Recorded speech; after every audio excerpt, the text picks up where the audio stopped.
Fala pessoal, sejam todos bem-vindos a mais um vídeo de análise aqui do NS Football. Seguinte pessoal, hoje a gente vai falar sobre o Campeonato Português e principalmente sobre as 4 primeiras equipes ali do campeonato, que são as equipes que estão brigando pelas classificações, estão brigando pelas vagas nas competições europeias.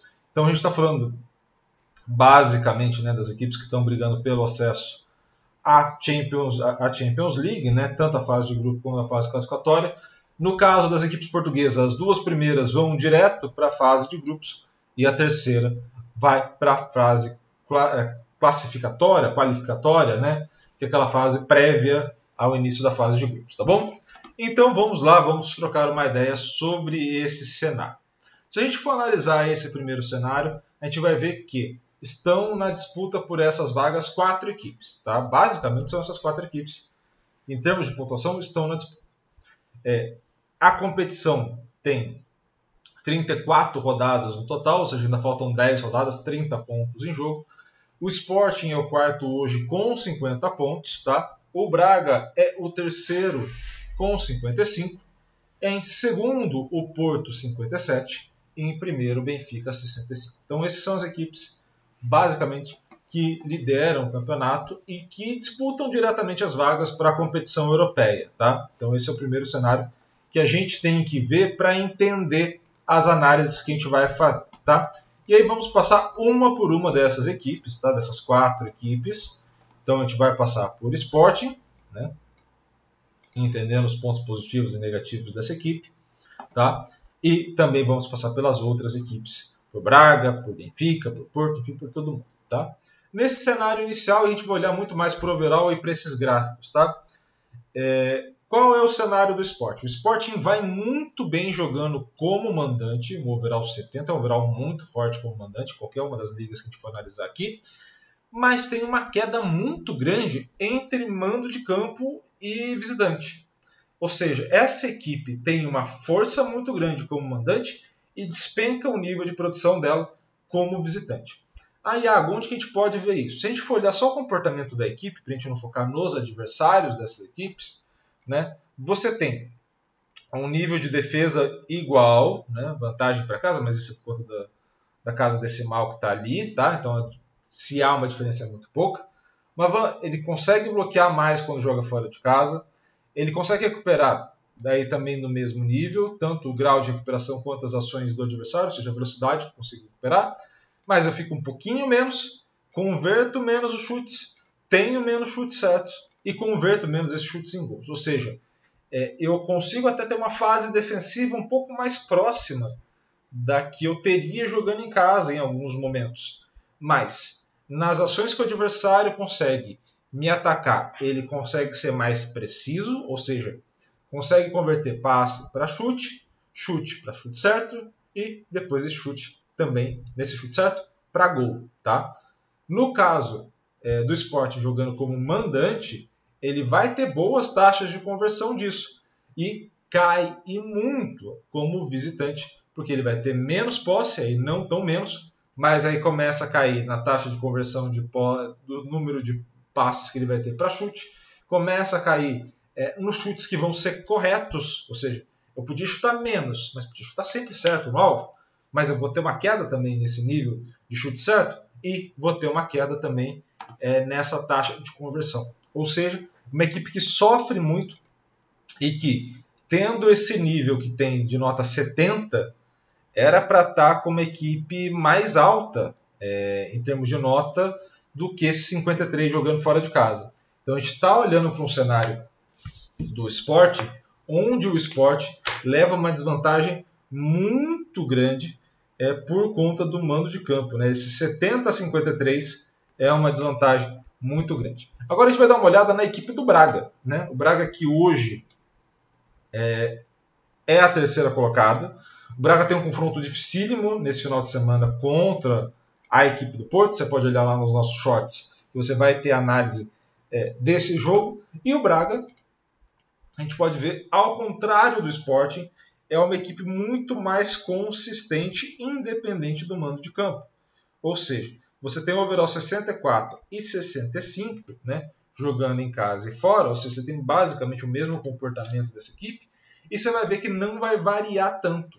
Tá? Mesmo que o Braga tenha menos posse de bola fora de casa, né, e que converta menos passes em chute, é aquilo que a gente falou. O Braga consegue ter um número de chutes certo mais alto e também uma taxa de conversão em gol maior. Ou seja, você tem um equilíbrio maior entre os dados. Tá? Começa a ter alguns pontos ali, principalmente nessa questão de ficar com a posse da bola, de recuperar mais rápido, alguns pontos assim que talvez você vá prejudicando um pouco essa questão do overall, você tem ali um equilíbrio muito grande. Eu vou tentar mais, vou errar mais vezes e vou acertar um número um pouco mais baixo, mas no total eu converto isso em bastantes gols. Já jogando fora de casa eu fico menos com a posse, mas sou mais certeiro, mais assertivo, e isso me dá uma vantagem. Tá? Além disso, vamos para a equipe do Porto. Né? O Porto que tem esse confronto também, né? Se a gente falou que o Braga tem um confronto difícil, o Porto também vai ter esse confronto difícil com a equipe do Braga. E o Porto também vai ter um equilíbrio, não tão grande quanto o Braga, mas vai ter um equilíbrio também nessa classificação. Né? Você tem o overall jogando em casa de 67, você tem o overall muito bom para a equipe do Porto, e um overall 61 jogando fora de casa. Ou seja, você apresenta uma queda, mas não é uma queda tão acentuada. Né? A queda do Sport era de quase 20 pontos, né? A gente está falando de 70 para 53. Né? A queda do Porto é de 6 pontos. Né? Se a gente for observar, basicamente o que o Porto vai fazer? Toda vez que ele joga fora de casa, ele tende a ficar um pouquinho mais com a posse da bola, e aí a sua taxa de conversão é muito próxima, o número de chutes é muito próximo, mas ele peca na conversão de chute para gol. Né? Foi aquilo que a gente falou no Shorts também. Se o Porto melhorasse um pouco isso, poderia ter um cenário mais positivo contra o Braga, por exemplo. Né?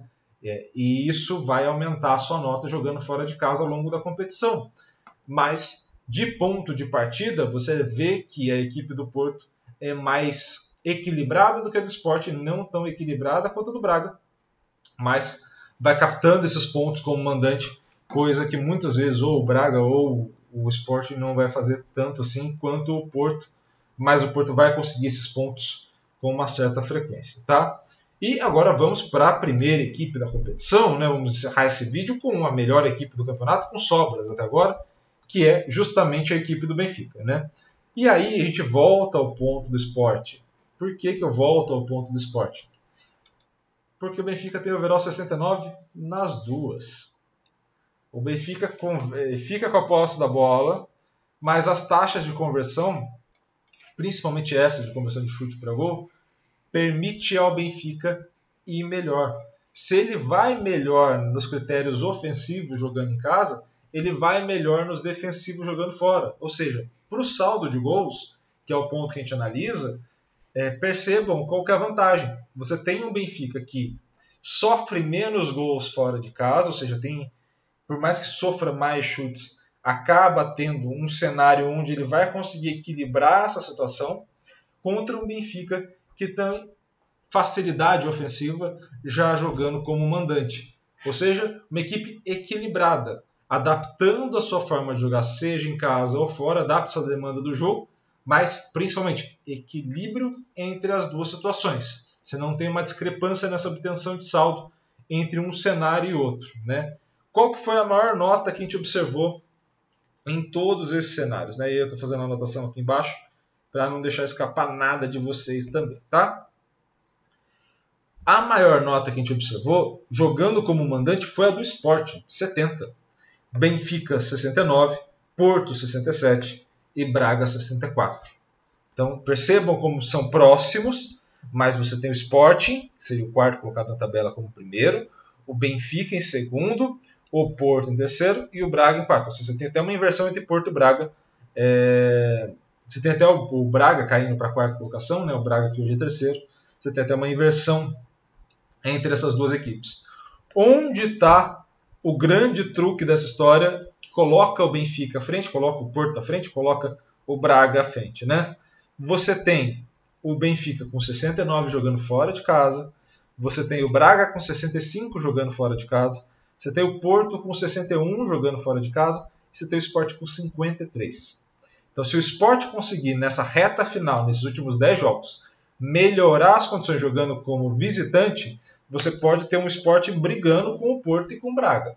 pela segunda colocação. Pela primeira, eu já confesso para vocês que eu não acredito, pela distância entre as duas equipes e para o Benfica não deixar grandes margens, né, de recuperação para as outras equipes. Se não melhorar, a tendência é ficar na quarta e ir para a Europa League. Tá? Braga e Porto. O confronto direto vai dizer muito entre essas equipes. Né? Hoje a diferença é de 2 pontos, como a gente viu ali, mas se caso o Porto vença, a diferença vai para 5, faltando 9 jogos, tendo o Porto uma equipe tão equilibrada quanto o Braga ali, né? Obviamente o Braga está mais equilibrado, mas a equipe do Porto é uma equipe muito boa e que possui um equilíbrio muito bacana. Então, a tendência é que seja definido nesse confronto direto para onde vai essa vantagem, tá? Ou pelo menos que se deixe em aberto, caso de empate ou caso de vitória do Braga se mantenha em aberto. Mas vejamos os próximos capítulos desse grande campeonato, se as tendências de análise que a gente tem feito aqui também vão caminhar da mesma forma, beleza? Espero muito que vocês tenham gostado desse vídeo. Gostou? Por favor, se inscreva no canal, ative o sininho para receber todas as notificações e, é claro, curta, comente e compartilhe esse vídeo com o máximo possível de gente, beleza? Um grande abraço a todos, obrigado pelo carinho e valeu, até mais!